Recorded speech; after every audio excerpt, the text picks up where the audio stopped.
why did Michigan State pull away early in the second? Well, I give Michigan State credit. Second half, there wasn't anything schematically doing, and I'm not taking anything away from coach and the coaching staff.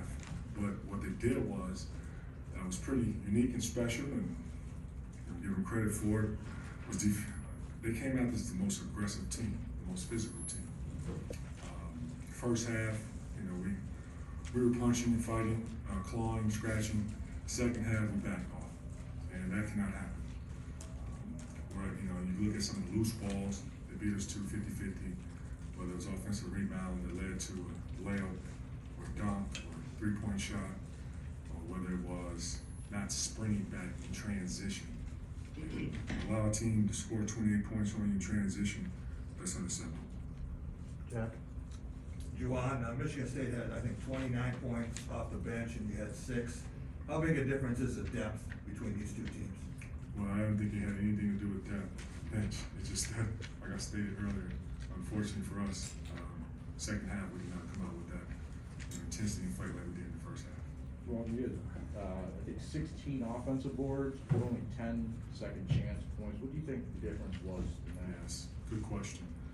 Second half, we got some offensive rebounds, but we didn't aggressively go back to the basket and put it back. We were throwing it out, and we threw it out. I don't know if guys were not confident in shooting when they were open, but there's some where we're open, we should have shot it. Make or miss, no matter what the results. But there also, at the first half, we got offensive rebounds. We were aggressively going back and putting it back up. And second half, we didn't do that at all. So we competed, but we didn't compete for 40 minutes. Well, I don't know if the crowd affected the game, but Hunter just said that he likes playing here. It's a fun environment. You played here and coached here. I played here, won here, as a player. I'm not saying that as in an arrogant way. I'm saying that as a competitor. And I love atmospheres like this as a player and a coach. And it's good that you have players that look forward to playing against teams on the road. I enjoy it in a way of it allows your team to be together, get away from the outside distraction when they're at home, and it's a time when you feel like it's however many people that are out there, it's just you and your teammates and your brothers. And it's a great atmosphere to come out and play on. What day of the week is it? Saturday? Greg? Wondering, Hunter obviously had a good game with 25 points.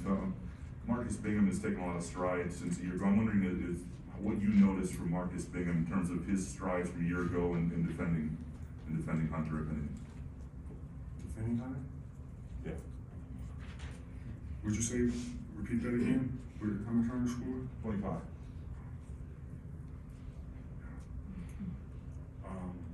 So, with that, give Michigan State credit. They did a really good job defensively in the second half of being the most physical team.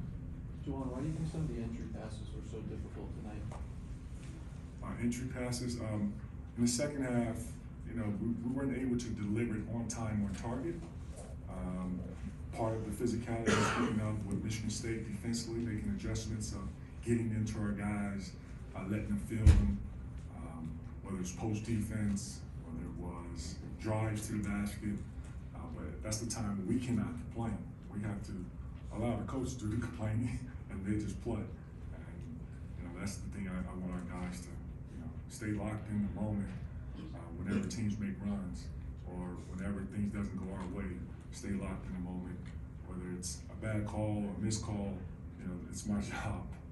Keep playing. Hey, Juwan, as far as the quality of the outside shots and, driving the ball into the paint and then spray it around, I guess, how do you feel you guys did? Man, like 3 for 19 from 3, and they were good, some of them good shots. And they didn't go down, especially in the second half. Those are the shots that led to some of their transition buckets on the other end. When we didn't get back, whether we didn't talk or communicate, allow guys to run passes for a dunk, allowing a guy to run passes for a 3, that's not how we defend. That's not what we practice. That's not our habits. And so it was, disappointing to see that in the second half. Well, Juwan, Hunter said that every game from here on out is a must-win game for Michigan. Do you like that they're taking on that mentality, or he is? Why not? Put competitors on. Should. Why not? Big Ten is a very competitive conference. So is, just in general college basketball, because we've had a really good non-conference schedule too, against some high-level opponents, and teams are good. Teams are older. Teams are physical. They're athletic. They're skilled. So are we. But we gotta get better. It's the fact. Gotta get better, and we will. I trust we will. Just following up on that, Juwan, if this team is to make a run, where is that growth, do you think, going to come from? Where does it have to come from to get back out? All hands on deck, starting with me. It goes down to the staff and all the players, everyone. We all gotta step up. Got time for a couple more? Juwan, was the game plan for you guys to keep feeding the post, keep giving it to Hunter, keep giving it to Musa, especially when the outside shots weren't falling? Well, when you see that a guy is being very dominant, they're not stopping him, and go back in and until they're adjusted, they can, stop him from scoring and come to the other adjustment. We go in the game plan looking at opportunities to take advantage of the defense, and there were great opportunities where Hunter made some good plays. I know that you guys rescheduled with Purdue. What needs to be done? I'm sorry? You guys rescheduled the game with Purdue. What needs to be done to get the Michigan State game rescheduled that was postponed? I don't know. That's not a question for me. You talk to the Big Ten, ask them that. But we are going to play whoever, whenever, wherever. Take one Got more. it? Juwan, what were the issues that you saw defensively that led to some of those open looks they had from three and the drives to the basket? I'm sorry, can you repeat that? What were some of the issues that you saw defensively that led to some of the open looks they got and the drives to the basket? Yeah, miscommunication on the defensive end, and just like you talked about it at halftime, the defense now is on the other side, on Michigan State side, and that's where we really have to be, more communicative. Well, that's a word. Talk more.